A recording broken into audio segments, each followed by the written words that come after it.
안녕하십니까. 여의도 24시입니다. 여러분들 이틀 전에 나온 여론조사 결과이지만 이거에 대해서 한번 얘기를 해보고 싶습니다. 바로 한국갤럽에서 전개 주요 인물별 대통령감 인식, 그러니까 호감도 비호감도를 조사했습니다. 이 조사 결과를 보면 정말로 너무나도 당연하다는 생각이 듭니다. 뭐냐, 이 이재명, 김동연, 이준석, 김문수, 오세훈, 홍준표, 한동훈 이 7사람에 대한 호감도, 비호감도를 조사를 했습니다. 그 중에서 정말 이 이재명을 압도하는 유일한 대선 주자가 한 명 있었습니다. 바로 이준석입니다. 여러분들 이거 다시 말씀드리지만 지지율 조사 아니고 호감도, 비호감도 조사했습니다. 지지율, 이준석에 대한 지지율을 굳이 언급해야 될 필요가 있습니까? 그럴 가치가 있습니까? 그럴 시간이 있겠습니까? 없습니다만 호감도 비호감도를 얘기하는 이유가 있습니다. 여러분들 지금 현재 차기 대선 주자라고 꼽히는 사람들, 그리고 또 자칭 대선 주자라고 나서고 있는 이런 이준석 같은 자들 이 다 합쳐가지고 그들의 호감도 비호감도를 조사했더니 유일하게 이재명이를 압도하는 게 바로 이준석이다, 그 말입니다. 어떤 면에서 비호감도 면에서 이준석이가 이재명이를 압도합니다. 이재명의 비호감도가 41%, 그리고 또 지지 의향 없다, 절대 지지하지 않는다, 이렇게 따지면 이재명이가 53%에 달하는데 이준석이는 어느 정도냐면 여러분들 33% 지지 의향 없다, 45% 절대 지지하지 않는다. 그러니까 이 두 개만 합쳐도 결국에는 여러분들 78%에 달합니다. 이재명이를 압도하지 않습니까? 정말 절대 지지하지 않는다라고 답한 사람도 이재명이가 41%, 이준석이가 45%나 됩니다. 그야말로 지금 현재 이 각종 여론조사에서 이 지지율 1위를 기록하고 있는, 그리고 또 한편으로는 비호감도 면에서도 1위를 기록했던 이재명이를 압도하는 비호감도를 보이는 유일한 차기 대선 주자. 물론 그건 자칭입니다. 어떻게 이준석 같은 자가 차기 대선 주자가 될 수가 있겠습니까? 어쨌든 그게 바로 이준석입니다. 제가 이 이준석에 대해서 얘기를 꺼낸 이유, 얼마 전에 여러분들 소위 말하는 친한동계 인사라고 하는 사람들이, 그것도 여러 명이서 이 이준석이를 끌어안아야 된다, 이준석이를 포용해야 된다, 이준석이라도 언제 이렇게 만날 수가 있을 것이다, 이준석이라도 뜻이 맞으면 같이 할 수 있다는 취지로 얘기를 해서 그 지지층에 어마어마한 반발을 산 바 있습니다. 그리고 또 그 뒤에 언더73이라는 그 유튜브 채널, 이게 이제 화제가 되니까 이준석이가 여기에 대해서 이제 그 나이를 놓고 이제 조롱조로 얘기를 했다가 이 한동계 인사들과 또 이렇게 언쟁을 벌린 바가 있지 않습니까? 그러니까 그런 과정에서 이제 이준석을 끌어안아야 된다는 이런 얘기, 발상, 이런 것들은 이제 쏙 들어갔지만, 기본적으로 이 한동훈 전 대표 주변에 있는 사람들이 약간 이런 정치공학적인 계산, 발상, 이런 발언을 하는 게 정말로 큰 문제이고, 이거 자체가 이 한동훈 전 대표 지지층한테 정말로 큰 실망감을 안긴 행위이다. 이거에 대해서는 제가 지적을 한 번 더 하고 싶어서 이준석의 비호감도 이걸 갖다가 꺼냈습니다. 왜냐하면은 여러분들 그렇습니다. 한동훈 전 대표가 지금 과거보다 지지율이 낮게 나옵니다. 한동훈 전 대표가 불과 얼마 전까지만 해도 이 윤석열 대통령 계엄 사태 이전까지만 해도 정말 지금 현재 언급되는 소위 말해서 이 국민의힘 소속된 그 차기 대선 주자 중에서는 압도적인 지지율을 기록하고 있었지 않습니까? 그런데 지금은 지지율이 상당히 낮습니다. 이제 이런 상황이다 보니까 이 한동계 인사들 일부가 이런 어떤 정치공학적인 접근을 계속 하는 것 같아서, 그리고 또 덧셈 정치? 이런 식으로 얘기를 하는 것 같아서, 이게 얼마나 위험한 것인가? 이게 얼마나 실익이 없는 것인가? 이게 얼마나 자기들이 내세우는 정치인의 그 정치적 자산을 갉아먹는 것인가? 또 그 정치인을 지지하는 지지층들한테 그 실망과 분노를 안기는 것인가? 여기에 대해서 얘기를 좀 해보고자 합니다. 왜냐면 제가 지난번에 이거에 대해서 비판하는 영상을 찍어 올린 바 있는데, 그때 당시에 분명히 한동훈 전 대표 지지층인 걸로 저는 알고 있습니다만, 그 내용을 보면 그때 이제 그런 내용을 다신 분들이 계십니다.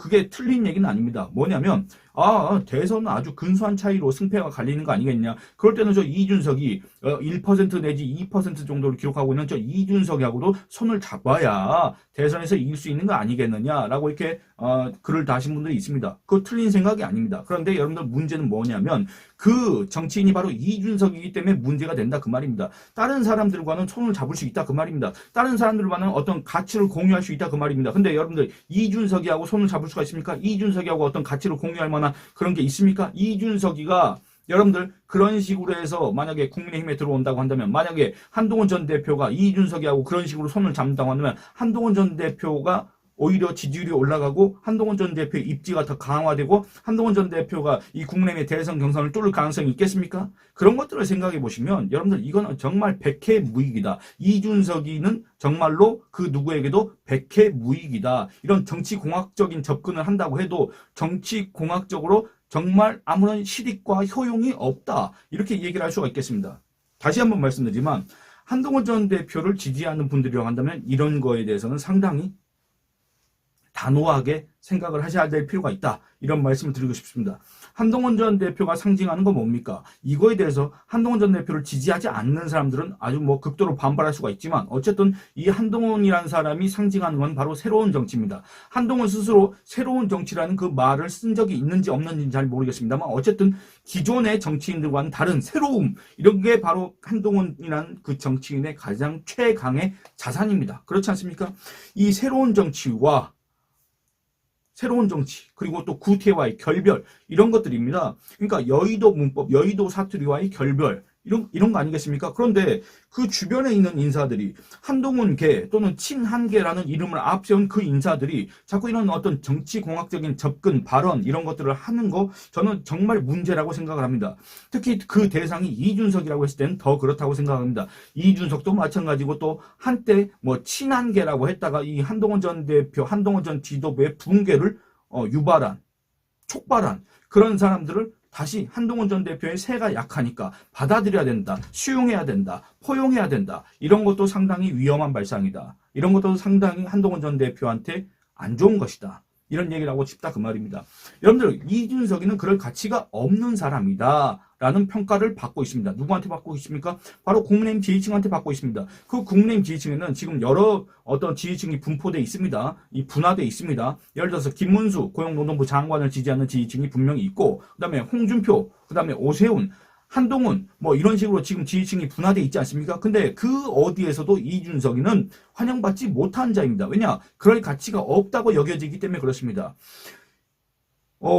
전형적인 여의도 문법에 의해서 움직이는 자 중에 하나가 바로 이준석 아니겠습니까? 여러분들 그리고 또 이준석의 맛을 여러 정치인들이, 여러 대선 주자들이 봤습니다. 여러 정당의 대표들이 봤습니다. 심지어는 천하용인 중에 아예 꼽혔던 그 허은하마저도 지금 이준석의 맛을 봤지 않습니까? 이런 상황입니다. 다시 한번 제가 읊어드리면 이정현, 새누리당 시절의 이정현, 그 다음에 바른미래당 시절의 안철수, 그리고 또 손학규, 그리고 또 미래통합당 시절의 황교안, 국민의힘 대선 후보였던 윤석열, 그리고 이준석이하고 손을 잡았던, 제가 그렇게 경고를 했는데 이준석의 맛을 꼭 봐야 알겠느냐라고 제가 기사와 칼럼도 쓴 바 있는데 그 이낙연, 그리고 또 이준석이하고 당을 합쳤던 양양자, 그리고 지금 그 허은하, 이런 사람들이 다 이준석의 맛을 봤지 않습니까? 그런데 그런 이준석, 정말 이렇게 화려한 과거를, 전력을 갖고 있는 그 이준석이하고 대체 그 어떤 접점이 있다고, 이준석이가 무슨 가치가 있다고 자꾸 이런 식으로 얘기가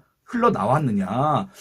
친한계라고 하는 사람들은 이런 정치공학적인 접근을 지양해야 된다. 아예 이런 것들은 생각하지 않아야 된다. 지금 이준석에 대해서 얘기 안 하고 있는데 갑자기 무슨 소리냐라고 하실 수도 있지만 불과 얼마 전에 이런 접근을 했던 사람들이 앞으로 세가 부족하거나 세가 열세이거나 또는 정치 일정에 따라서 여러 얘기를 쏟아낼 수가 있습니다. 그렇지 않습니까? 그런 것들을 미리 우려하면서 이런 얘기를 하는 겁니다.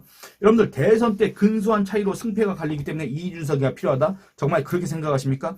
제가 다시 한번 말씀드리지만 다른 사람이라고 한다면 예를 들어서 윤석열 2022년 대선 때 윤석열 국민의힘 후보가 이 박빙 상태로 나가다가는 승패가 불리할 수 있다. 그렇기 때문에 안철수하고 단일화를 해야 된다. 안철수라고 한다면 여러분들 손 잡을 수 있습니다. 안철수라고 한다면 그 안철수와 손을 잡고 안철수와 단일화를 하고 안철수의 지지층을 흡수해야 될 필요가 있다. 그 말입니다. 그런데 여러분들 이준석이는 그럴 가치가 있는 사람입니까? 여러분들 이준석이를 지금 지지하고 있는 그 지지층, 현실 세계에 발을 딛고 있는 사람들인지 아닌지는 잘 모르겠습니다만 어쨌든 그 지지층이 그럴 만한 가치가, 의미가 있습니까?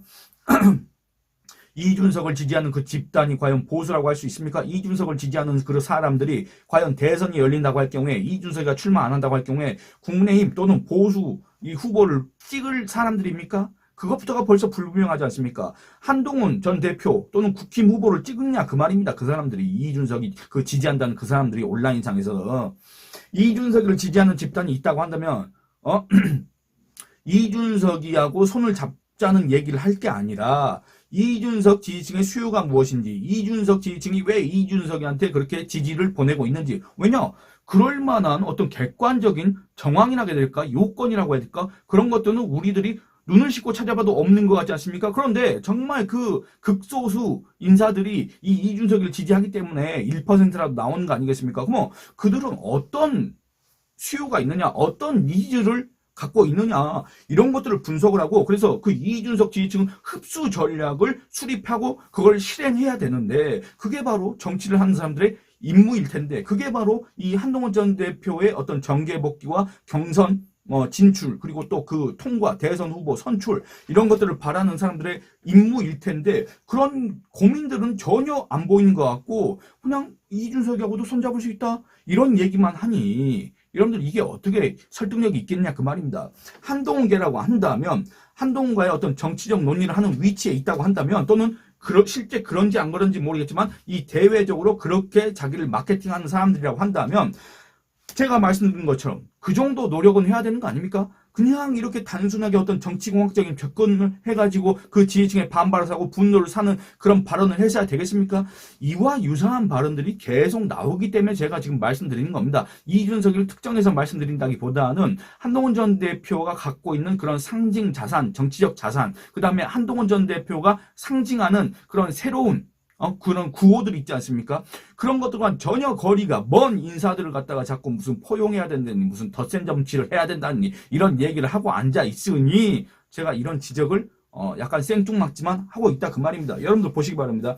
한동훈 지지층이 제일 싫어하는 인물, 그들이 제일 혐오하는 어떤 정치공학적인 발상, 여의도 문법에 의한 무슨 이준석 포용론, 또 그 누구 포용론, 이런 것들 있지 않습니까? 소위 덧셈 정치라는 미명 아래 정치는 덧셈으로 해야 된다, 정치는 자꾸 이렇게 배제하고 뺄셈 하면 안 된다 라고 이렇게 하는 그런 얘기들 있지 않습니까? 정말 그 고리타분한 얘기들, 그런 덧셈 정치라는 미명 아래 이런저런 상징도 가치도 갖지 못하는 그 지지층 사이에선 절대로 수용할 수 없는 인물과도 뭐라도 할 수 있다, 지지율만 올리기 위해서는. 지지율 올라갑니까? 이런 식으로 냄새를 피우는 거, 좋은 게 좋은 거다라고 하는 거, 아니 여러분들 그것도 이해가 안 되는 게, 아니 애초에 좋지 않은데 어떻게 그게 좋은 거라고 할 수 있냐 그 말입니다. 어떻게 좋은 결과가 나온다고 얘기를 할 수가 있냐 그 말입니다. 애초에 투입물이 잘못했는데 어떻게 산출물이 좋을 수가 있냐 그 말입니다. 투입물이 엉망진창이고 투입물이 불량품이고 투입물이 정말로 그렇다고 한다면 산출물이 제대로 나오겠냐 그 말입니다. 그런데 이 사람들은 지금 이런 식의 얘기를 계속하고 있다 그 말입니다. 왜 그렇습니까? 뭐 자신감이 없습니까? 미래가 불투명합니까? 불안합니까? 뭔가 걱정됩니까? 그 걱정된다고 한다면 정말 제대로 된 전략 전술들을 수립하고 그걸 통해서 이제 기존에 흩어졌던 지지층들을 결집시키고, 그 다음에 기존엔 지지하지 않던, 그리고 또 지금은 한동훈 전 대표를 배신자라고 있는 국힘의 그 지지층을 갖다가 흡수할 생각을 해야지. 자꾸 이런 식으로 뭐 덧셈 정치 얘기하면서 얘기하면은 그게 한동훈 대표 지지율 올라갑니까? 좋은 결과가 나옵니까? 그런 말도 안 되는 소리를 왜 하고 있는지 저는 솔직히 이해가 안 되기 때문에 오늘 제가 여러분들하고 오랜만에 지금 이렇게 인사를 하는 와중에 약간 지금 현재 현안과는 좀 다른 얘기를 해봤습니다. 예, 여러분들 이 영상은 여기서 마치도록 하겠습니다. 여러분들 좋아요 많이 눌러주시고 의견 많이 남겨주시고 채널 구독과 영상 시청을 다른 분들한테 권유해 주시길 부탁드리겠습니다. 감사합니다.